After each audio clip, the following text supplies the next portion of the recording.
be right there. I think we have to go. Yeah. Good evening and welcome to the Thursday, August 17th, 2023 regular Board of Education meeting. We'll start with a roll call, please, from Ms. Hess. Mrs. Bukta, Here. Mr. Rogers, Here. Mrs. Selly, Here. Mrs. Reynolds, Here. Mr. Nickram. Here. All right, and we'll stand for the Pledge of Allegiance.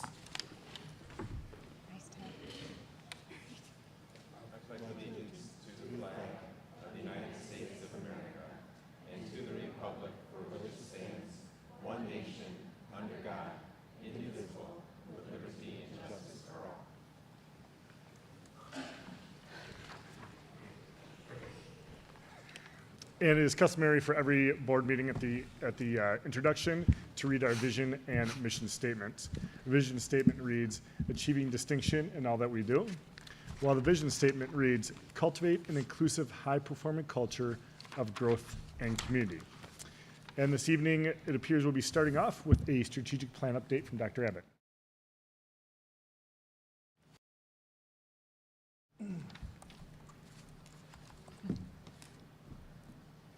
We're just rising tension for. It feels that way a bit. I appreciate you reading the vision and mission because that really is what we're here to talk about this evening related to our strategic plan. And that is in efforts to achieve distinction in all that so many of our students and staff do day in and day out. And this evening we're here just to share a few of the many recognitions and honors that our students and staff have received over the past few months. And we'll come back again in January and do just the same. So when we talk about being a district of distinction, it necessitates that we are a comprehensive district who offers an incredibly wide range of learning opportunities, community building activities, clubs, activities, varied programming, and more. And to do all of those things well, and that is what our district strives to do. This evening, I am proud to recognize just a few of our district's distinctions of late. To be certain our recognitions tonight are not all-inclusive, that would be simply impossible. We will bring the strategic plan distinction update to the board again a couple of times throughout the course of this next school year to share with our community and to emphasize the hard work that does pay dividends. Throughout the distinction presentation this evening, I will share just a little bit about a number of celebrations. Those being recognized this evening will have certificates waiting for them in their schools when this school begins later this month. The images and names that I shared tonight will be provided to the media, and we'll also be using them in social media in the weeks to come. We celebrate everyone present this evening who was nice enough to join us, and we will join in celebrating their recognition at the end of my presentation this evening.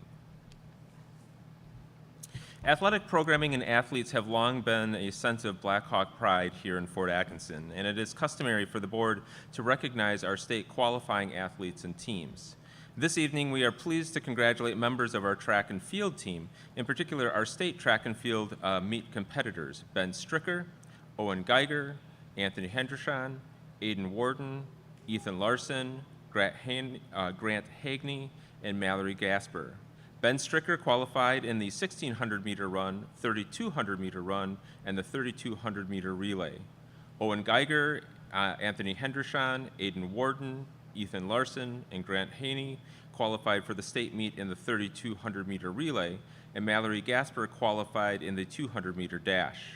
Overall, the entire track program, track and field program rather, had a phenomenal year with great improvements physically, mentally, and emotionally by all athletes.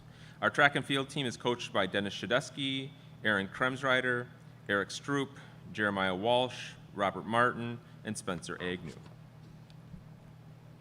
The following athletes from our boys swim team qualified for the state swim meet in two relay events: Cade Esky, Charlie Shenik, Hayden Kincaid, and Ethan Larson. The boys swim team is coached by Evan Hill and Michaela Pennywell. Congratulations to those athletes as well. The Wisconsin School Music Association held its State Solo Ensemble Festival recently. The WSMA Solo Ensemble draws more than 100,000 students each year, representing every single county in the state of Wisconsin. Each performing group receives written comments as well as a clinic time with a WSMA assigned clinician. At the WSMA Festival, Emmett Fedig and Maya Schwartz received a first division ranking with exemplary honors for their saxophone duet, and Paige Tybert received a first division ranking for her flute solo. Additionally, Abby Mahalik was admitted to the WSMA High School Honors Orchestra. The Jerry Awards, a Wisconsin high school musical awards program, encourages and recognizes the honors of excellence in high school musical theater. For our high school performance this year, Elf, the musical Pit Orchestra was awarded Outstanding Pit Orchestra. Those students were under the direction of Bill Calloway and included the following students: Hannah Bailing, Jack Broadhead, Emmett Fedig, Lily Granick, Tawny Hadler, Carla Hernandez-Fernacano, Leah Kincaid, Maddie Clower, TJ Lee Davis, Samantha Mallon, Lucas McGraw, Abby Mahalik, Diana Sampaio, Willow Severin, Paige Tybert. Fort Atkinson community members Nicole Butzine, Brianna Calloway, Bill Eddington, and Andrea Hoffelder, as well as Justin Steger, were also part of the Pit Orchestra. In addition to our musical stage crew for Elf, they received the Jerry Award for Outstanding Stage Crew. The stage crew was led by Atticus Maas and consisted of the following high school students: Lexus Bigelow, Kai Kluver, Mackenzie Cromlett, Kelvin Fisnick, Chloe Francis, Riley Hebby, Jack Jonas, Wiley Lopez, Courtney Majors, Todd Majors, Oz Nicolins, Landon Stachel. Congratulations to all of our Elf musician and stage crew winners. The School District of Fort Atkinson has been honored for the 11th year in a row with the Best Communities for Music Education designated from NAM Foundation for its outstanding commitment to music education for the 2022-23 school year. Now in its 24th year, the Best Communities for Music Education designation is awarded to districts that demonstrate outstanding achievement in efforts to provide music access to and education to all students. We are certainly on a streak, and we're not going to break that now. To qualify for the Best Communities designation, the School District of Fort Atkinson answered detailed questions about funding, graduation requirements, music class participation, instructional time, facilities, support for the music program, and community music making programs. Responses were verified with school officials and reviewed by the Music Research Institute at the University of Kansas. A special thank you to our music educators, Andrea Hoffelder, Kaya Snow, Justin Steger, Sam Fedig, Bill Calloway, Peter Finnegan, Mitch Umbadi, Amanda Hine, Donna Berg, Holly Dow, and Jenna Fetchner. Our elementary archery team, coached by Jeff Jensen, earned a second place finish at the state archery tournament in Wisconsin Dells. The 4th and 5th grade students on the team included Jackson Stotts, Trey Weiss, Weston Dock, Archer Griffiths, Andrew Stotts, Grayson Siglinski, Nathan Frederick, Brock Broadhead, Lindsay Van Treek, Cora Goodrell, Violet Jones, Elena Chase, Christabel Butler, Alana Martin, Ari Bonk, Jennifer Doty, Abigail Van Mouse, Aubrey Lichty, Olivia Lamero, and Kendall Paquin. Congratulations to our elementary archery team. Also, our archery team, coached by Mike Darubis and Jeff Jensen, qualified for and sent our top 25 archers to the National Archery Tournament in Louisville, Kentucky. That was this last May. Over 15,000 student archers competed at the national tournament. The archers in attendance for this event all earned the right to compete by advancing from state tournaments held across 33 states.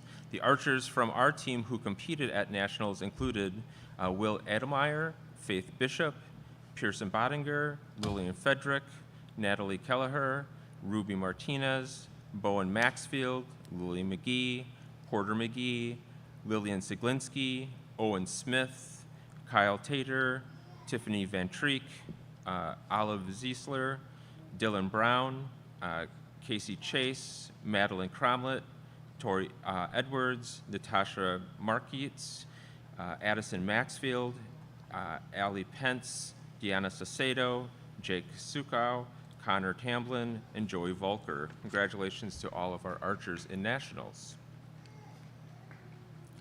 The Word Masters Challenge is a national competition for students in grades 3 through 8 that encourages growth in vocabulary and verbal processing. Our 5th grade team consists of Kendall Gibbs, Diego Saucedo Apacao, Isaac Hill, and Briggs Lukey. They placed 6th in the nation. Isaac Hill and Briggs Lukey, who competed as part of the 5th grade team, were the highest scoring 4th graders. Some of our multilingual students participated in a statewide contest celebrating multilingual writers and artists. Any multilingual student in grades K through 12 or in adult education in Wisconsin are eligible to enter an essay, a poem, or an artwork into the contest that is hosted annually by the organization, the Wisconsin Teachers of English of Speakers of Other Language. Only the top 3 students in each grade level, only the top 3 students in each age level category have their work selected for an award and cash prize. The winning students have also had their writing and artwork published in a booklet that was promoted and distributed across the state. We are very excited to share that we had 8 students from Luther Elementary earning special recognition and awards at this statewide contest. We had Marjorie Buradino, Yolive Garcia, Christopher Sanchez, David Cervantes, Tonkau Doso, Samantha Mitchell Duarte Rodriguez, Victor Mutute Diaz, and Duleze Gamio Leah. The AP Scholar Awards recognize high school students who have demonstrated exemplary college-level achievement on their AP exams. The AP Scholar Awards are academic distinctions for students who cite among their credentials on applications and resumes. We had 8 students with a score of 3 or higher on 3 or more exams: Spencer Becci, Nathan Hartwig, Alyssa Hagney, Francis Kiefler, Ethan Larson, Olivia Martin, Emily Mao, and Jason Stockton. We also had 5 students with an average of at least 3.25 on all AP exams and 3 or higher on 4 or more of the exams. That is Sahana Ahmad, Elizabeth Bargens, Emilio Casavedos Espano, Morgan Hacht, and Tawny Hadler. And we also had 8 students who had an average score of 3.5 on all AP exams and scores of 3 or higher on 5 or more of these exams. We had Jonas Bossart, Allison Emmerich, Cal Fettig, Russell Fry, Eleanor Cole, Giovanni Monti, Brian Avola, and Peyton Wiesen. Dan Hansen, one of our high school English teachers, recently received an award for diversity and inclusion from the Wisconsin Council of Teachers of English. This award is presented to a Wisconsin English teacher through their actions of creating a learning environment that provides a safe space for all students, going above and beyond the classroom to advocate for inclusion in the community, promoting equity in all areas, as well as tolerance to social justice, celebrates and incorporates into instruction the cultural values of all students in the classroom, and excels at building relationships with students and families of various backgrounds and experiences.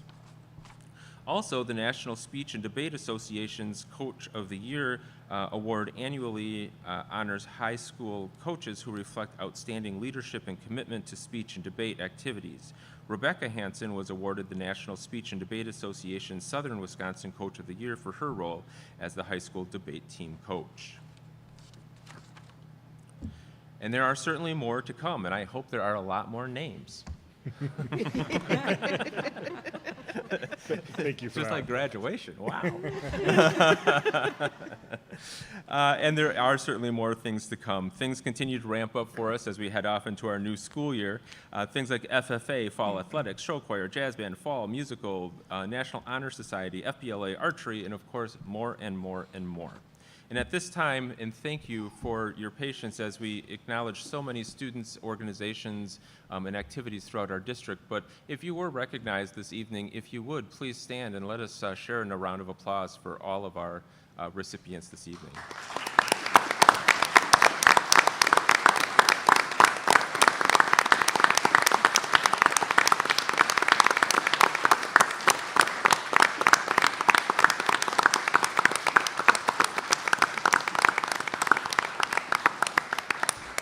Very nicely done. Thank you to all of you for coming this evening. We very much appreciate it.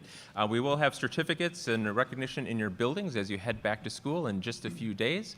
And we're anxious to see you participate in all sorts of things and find success in the upcoming school year as well. Okay, thank you. It's always good to have this time of the year roll around. We can talk about so many great things that's going on within our schools, and things from music to archery to English, all those things involved is multilingual. All these things make Fort Atkinson what Fort Atkinson is. So thank you for all your efforts. As we go through these names, there's so many of them that I know and know that put really hard work into it. So thank you for all that you do. You make Fort Atkinson great. And I'd like to say congratulations and hold on to those certificates, because for your senior portfolio, it's important for you to show all the things that you've achieved throughout your right. entire school career. Absolutely right. And don't panic when you get there, right? What is tucked away Wordmaster? I'm not sure I've heard of that before. Wordmasters, what I read is exactly what I know about it. It's part of our GATE program, and so we have kids every year participate to varying levels of success. And this year, we had some kids that did extremely Yeah, well. yeah. Yeah. I just, Yeah, fantastic. Good. All righty. Don't feel the need to stay and catch everything on this board meeting today, but we certainly appreciate your presence here. We would go with you. Yeah. Good. Board members, you have to stay. Oh, man.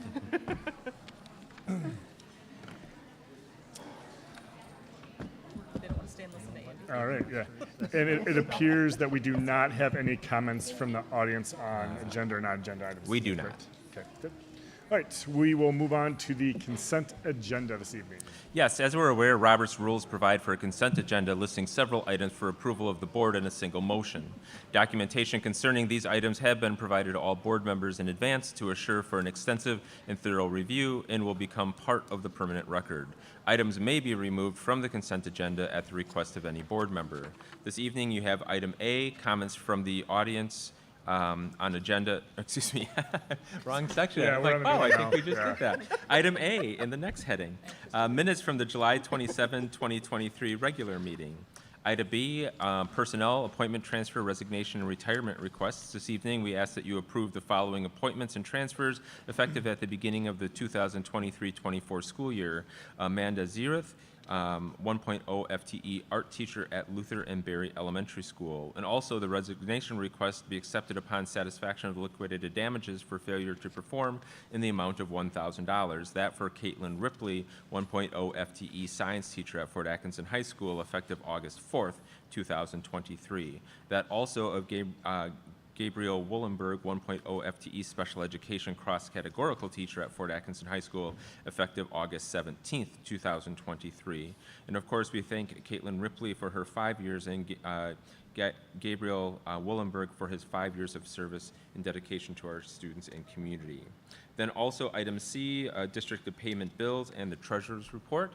Please note that the treasurer's report will be included in your September agenda packet coming forward for you, but the bills are there for your approval. Fantastic. All right, is there any of the three items below that anyone would like to pull out and discuss further? All right, seeing that there is none, we'll go to Ms. Haas. Need a motion. Uh, Oh, we need a Don't we motion need a first. motion? Motion for I knew the it. consent I- agenda to move, be move approval of the consent agenda. second. All right, we have a motion, we're all kinds of, we have a motion by Ms. Rogers, a second by Ms. Selly, and a roll call, please, Ms. Haas. Mrs. Reynolds, Yes. Mrs. Bookta, Yes. Mr. Rogers, Yes. Mrs. Selly, Yes. Mr. Nickram. Yes. All right, moving on to instruction. Yes, this evening you do have 3 textbooks. This would be the second read. They were shared with you last month at our regular meeting. They would be removed from the table, and then we are suggesting them for adoption. The titles again, Food for Today, Intermediate Algebra 2E, and Metal Fabrication, A Practical Guide, the 4th edition. The motion is there for you.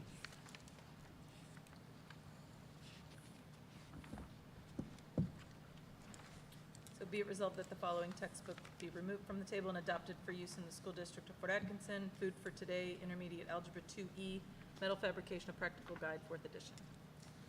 Second? All right, we have a motion by Ms. Selly, a second by Mr. Rogers, and a roll call, please. Mrs. Selly, Yes. Mrs. Reynolds, Yes. Mrs. Bukta, Yes. Mr. Rogers, Yes. Mr. Nickram. Yes. All right, moving on to non-instruction part of the agenda this evening. Yes, we're very happy to have Andy Selly with us this evening. He's the City of Fort Atkinson City Engineer. We've enjoyed a very close relationship with Andy as well as the city manager, Rebecca, as we have a number of different projects that we've been working on together. This evening, Andy is here after probably more of a year of conversation regarding the roadway coming into Fort Atkinson High School. So with that, I'll turn things over to you, Andy. Yeah, thank you. The school district may have recalled seeing this a few years ago. We came before you and asked for an easement to install some utilities along this corridor, which you graciously granted at the time. As we continue to look at this Bankers Road development out to the north and east of the high school, we've been looking at the traffic patterns out there and some renewed interest in areas that are not owned by the city by developers. And it became quite clear that I think a public road within that high school access area is the best way to go long term. What you can see on the exhibit that's there is the road footprint itself will be about 75 feet wide. We did make sure that we looked at the potential option in the future if it became necessary to locate a middle school in that area, that it would fit and not hinder that. I think we've checked that box. And then you can see that the existing access to the high school would be preserved within the road. The end of the road in the short term would remain pretty much as it is. It'll remain a one-way into the high school. When we build a new road, we would keep it as a one-way until such time, and DJ, if you'd flip to the next slide. Made it hard on you there. Until such time as we build the road that is sort of shown here on the north side of the property that will accommodate the development to occur in Lot 1. So those of you that are somewhat spatially oriented here, we're looking to the north with the high school on the left in this exhibit, a little bit different than the last one. But Lot 1 is what we're in discussions with currently with a developer to build 140 units within that area across 3 buildings. And so the traffic in this area can easily be accommodated with the existing roads that we have. But from a circulation standpoint, that's when this high school road, if you will, would become important, and it would be built in conjunction with the construction of that development.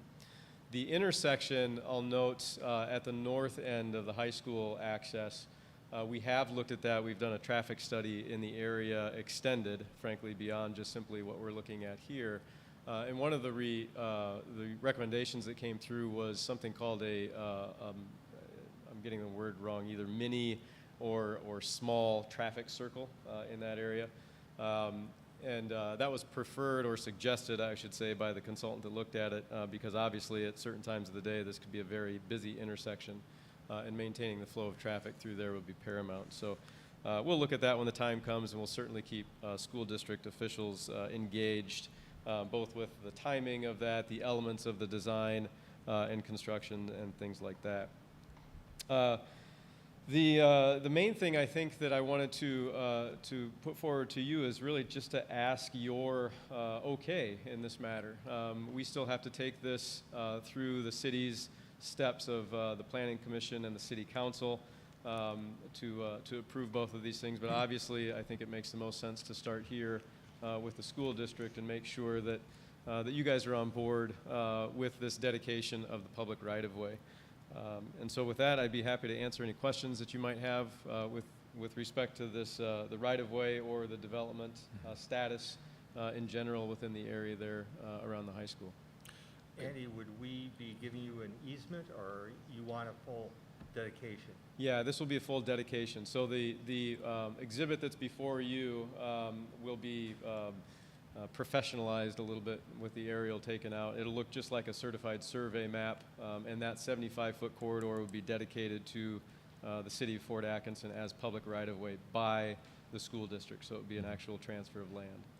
Could you explain just for the board and viewers, within that 75 feet, what's contained there? Sure, yeah, so the elements of that corridor, the right-of-way is a corridor that we have all around town, and in that corridor, what we see are streets, sidewalks, curb and gutter, things of that nature.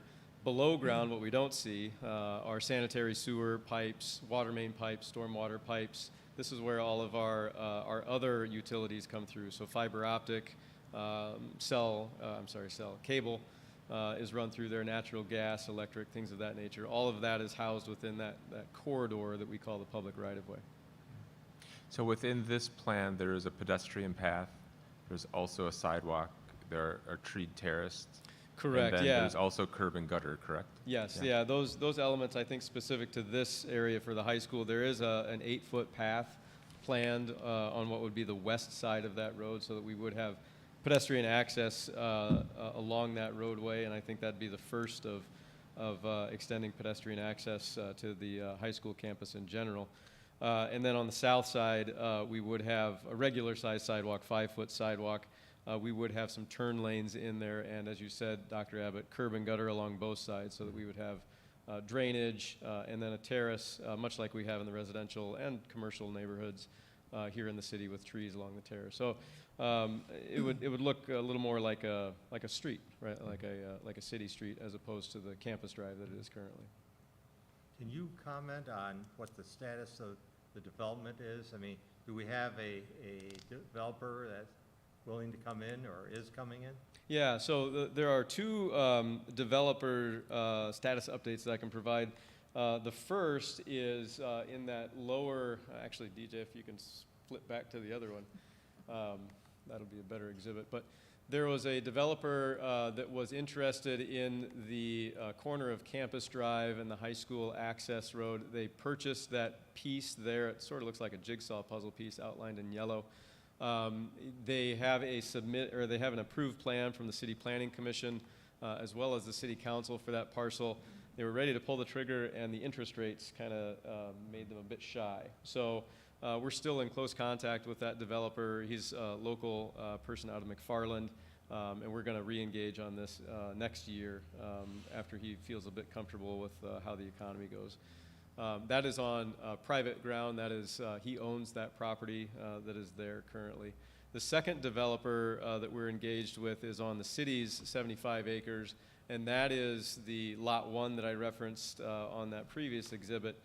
That developer is the Hoffman Group, and they are currently, we are about 90% of the way towards executing a project development agreement with them. So what that entails is essentially the negotiation associated with what sort of incentives the city can provide, because this is in a TIF district, what they are willing to build in terms of the quality of the construction, the size of the units.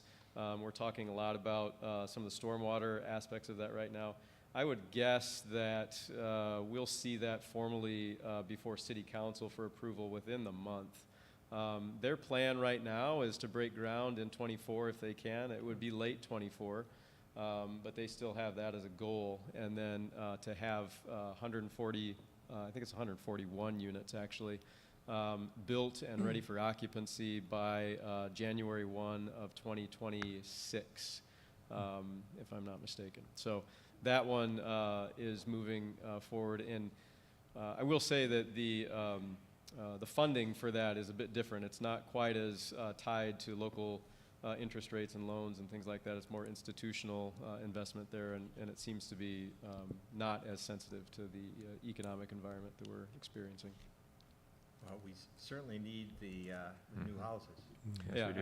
I agree. In fact, I just introduced myself to Nathan up there, and I said, "Were you able to find a house?" And he said, "No." So we have a lot of folks looking for good housing here in the city. Just out of curiosity, as you go north on Banker Road, you eventually run into the bypass, do you not? Horde Road is the first cross street up there, and then yes, you do go over the bypass when you go beyond Horde Road there. I know that many people have asked us throughout time is they're concerned about obviously the traffic patterns there and things like that. Can you speak to that? I know you talked about it briefly, but can you just add a little bit more detail on what that may look like for the future in that can. area? Yeah, so I think the take-home message, traffic is a bit of a creative art, frankly. I don't claim to be an expert in it, although you would think with my position I would be. The folks that we have managing that for us and doing the study essentially said, look, you've got plenty of infrastructure to manage the traffic flows of 140 units. That's only encompassing about, I think this is 8 acres maybe of the 75 that we own. So we will get to a point where we have a large concentration of people in the area, and we did forecast that. In the forecasting, what they recommended is that we put a controlled intersection at Banker Road and Madison Avenue. And that would be a traffic light at that location. So that will probably be the biggest change that we will see in there, and then the coordination, of course, of those lights as we go through Madison Avenue, the one at Lexington, and then the one at Rena. There were some recommendations made for access to the high school campus as well, and we've talked in the past about the extension of Rena Avenue as a possibility. And that was covered a little bit within their reports as well. So we're in really good shape to handle this first unit. It's not until we get quite a ways into the development, and I typically think of this in terms of years as opposed to numbers. You know, it generally takes about 10 years, if you look back at the history of Fort Atkinson, for a development like this to really mature and become built out. So it's kind of a slow-moving problem, if you will, and I think we're well ahead of it. So the first thing we'll see, though, likely is that stoplight there at the Banker Road intersection. That's a concerning intersection as it is now, frankly, and would become more so with this development. Yeah. Thank you. So this road construction would go all the way down to Madison Avenue? No. So Banker Road itself, I think no. And the reason I say that is I'm not sure. There is a component of the utilities that we may need to upgrade from Madison Avenue up through Banker Road. So we may have some construction in there, but I will try very hard to keep it outside of the right-of-way or outside of the roadway because that road is in pretty good shape. We may have some slight configurations of the geometry if we put in a signal at Banker Road and Madison Avenue. But in terms of construction as we think of, with road disruptions and heavy equipment and holes in the ground, we shouldn't see a whole lot of that along Banker Road south of Campus Drive. So the sidewalk and pedestrian corridor would go to Campus Drive? Correct, yes. And then the development that I mentioned earlier, in yellow there on the exhibit, that will have sidewalk along what would be the south side or the Campus Drive side. So we will have some sidewalk connection there. I don't have plans. I don't think I have any plans right now for funding to make that connection down to Madison Avenue. But we will, there is a grant opportunity actually for the school district and the city to partner on some of these federal BIL funds for increasing pedestrian access, which I think would be very attractive, frankly, out here, and something that's on my radar to look at in the fall. So it is something that I'm interested in accomplishing. I don't have the funding or plan in place to do that right now. The development would have entrances off of Banker Road as well as off of this new unnamed road right now. Yeah, DJ, thanks. Yeah, so looking to the north here, Banker Road is running along the right side, and it's a little difficult to see, but you see that little jog up in the upper right-hand corner of that exhibit. That is what will eventually be the new alignment of Banker Road. And so the Banker Road as we know it will remain in place even with that little jog there. But eventually, from that point north, Banker Road will be removed and transformed into a pedestrian path. So that if you've driven along there, kind of the arches of oaks through that area and the higher slopes will be preserved, but for people instead of cars through that section. So there will be access to the development off of the new road that is running east-west. That's been dubbed Trillium Drive. The development has been dubbed Trillium because of the 3 buildings that are there. And until we build the new road that I'm asking your approval of this evening, there will not be a connection outside of just simply one entrance and exit off of Banker Road to that development. So, Yeah, I was just thinking more into the future when the development happens, that it wouldn't just be that one road. What Corey was asking about in terms of congestion and traffic. Sure. There would be multiple ways that people would be getting in and out of that housing development. yeah, there's a connection to Horde Road. I'm going to try it again. DJ, can you go to that third exhibit that has the overview of things? Scroll down until you see the concept map in there, if you would. Right there, that'll work.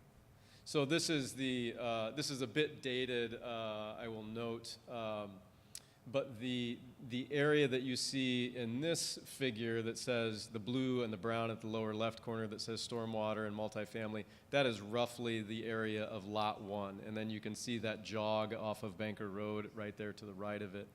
This is the road network that is planned for full build-out. So there'll be a pretty significant connection to Sioux Trail up to Horde Road. I suspect that we'll see a pretty even distribution of traffic using Horde Road, as well as traffic coming to the south to Madison Avenue. And we are also looking at that entrance toward the football field on the north side as well in the years to come. So that will definitely provide a much-needed sort of additional entry point to the high school campus as Yeah, well. alleviate the congestion when there's. Yeah, it won't be nearly as one-sided as it is right now over off of Campus Drive.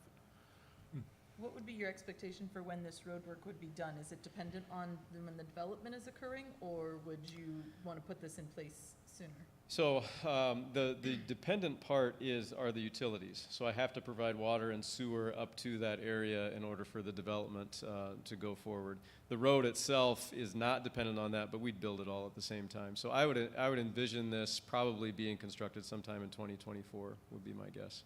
And I know there are some challenges with the school district's current schedule, I believe, is to move all summer school programming out to the high school. So we'll certainly be working around that and making sure that that doesn't create a challenge.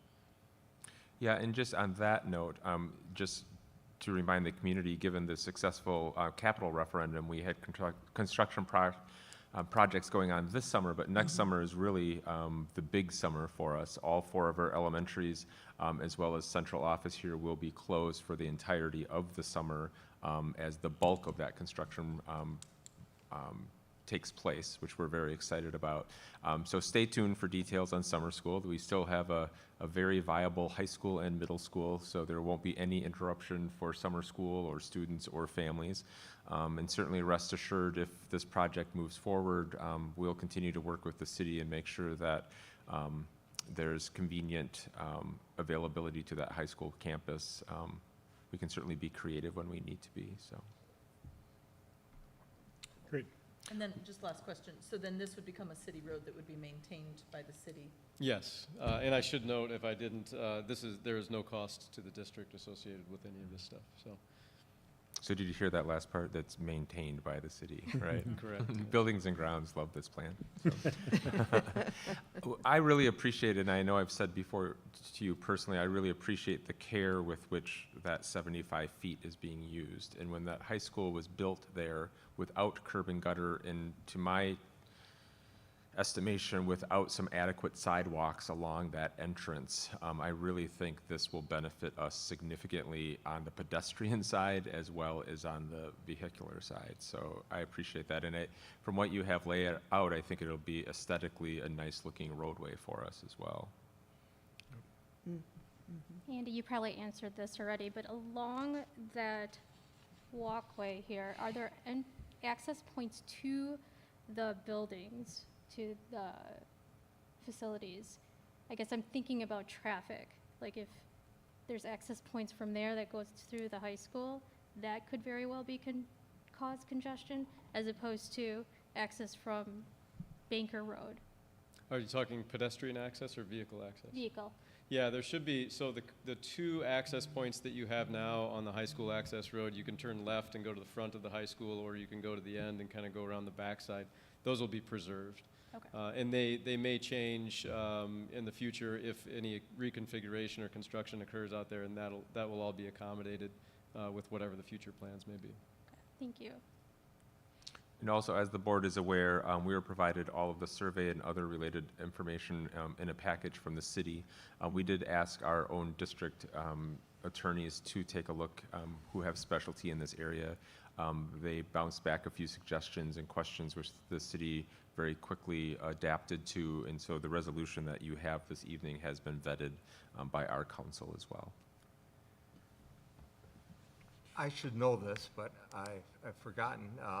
Do the electors at an annual meeting have to approve the sale of school property? This is a quick claim deed, so this is action the board can take. Well, it's still a transfer. Okay. I mean, you've run it by our attorney? Yeah, this is well within your purview. Okay. So upon approval of this motion, then it becomes a city road, and even if it, in its current state, does it get maintained by the city? No, come this so winter? there's a couple of steps yet. So you will make a motion this evening, I think, to approve this. Then we'll go to the Fort Atkinson Planning Commission. They review the CSM that we've created, that exhibit that had the aerial photo on it. You don't need flip, DJ. They will approve it, and then it will go to, ultimately, to the city council, and they will approve it. At that point, then, we will engage with the school district. We'll make sure we have the various legal documents that are needed to transfer this between the school district and the city.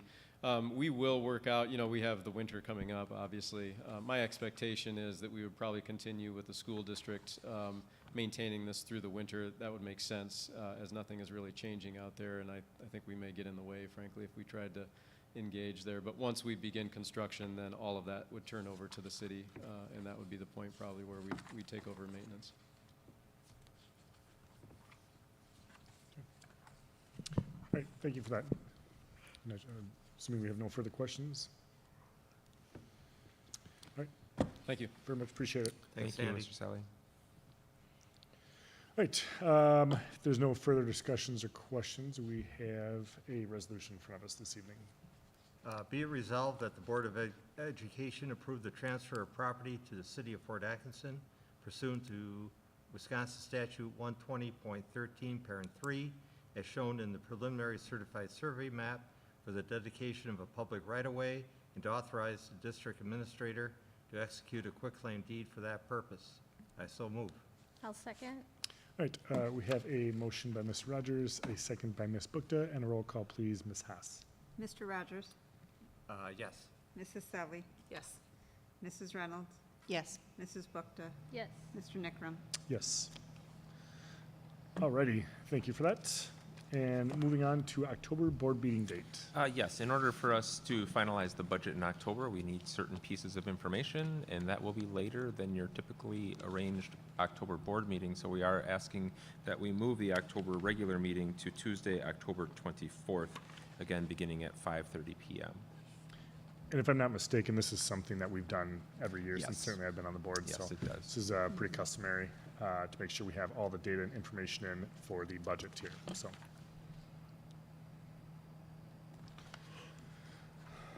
Be it resolved that the October board meeting be conducted on Tuesday, October 24th, 2023, starting at 5:30 PM. I'll second. Motion by Ms. Selly, a second by Ms. Reynolds. All those in favor? Aye. And those opposed?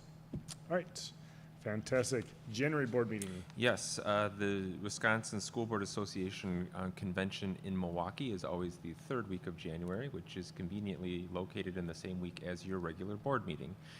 So instead of asking for us to move that date so that board members and administrators can attend if they would like, later in the fall, we're asking you to take care of that this evening, and we are suggesting again a Tuesday, that being January 16th, 2024, beginning at 5:30 PM.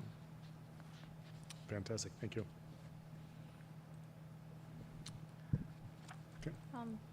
Be it resolved that the January board meeting be conducted on Tuesday, January 16th, 2024, starting at 5:30 PM.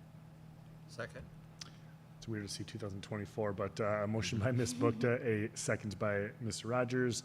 All those in favor? Aye. Aye. And those opposed? All right, moving on for items for future board meetings. Yes, among many other items, we will have a 2023 summer school program report, as well as the board will receive the district library, school library plan. Alrighty, thank you for that. And we have one last item, adjournment this evening. Move to adjourn. I'll second. All right, we have a motion by Ms. Rogers, a second by Ms. Reynolds. All those in favor? Aye. And those opposed? Alrighty, we conclude at 6:15. Feel free to join us at 8 o'clock for the annual meeting. Thank you.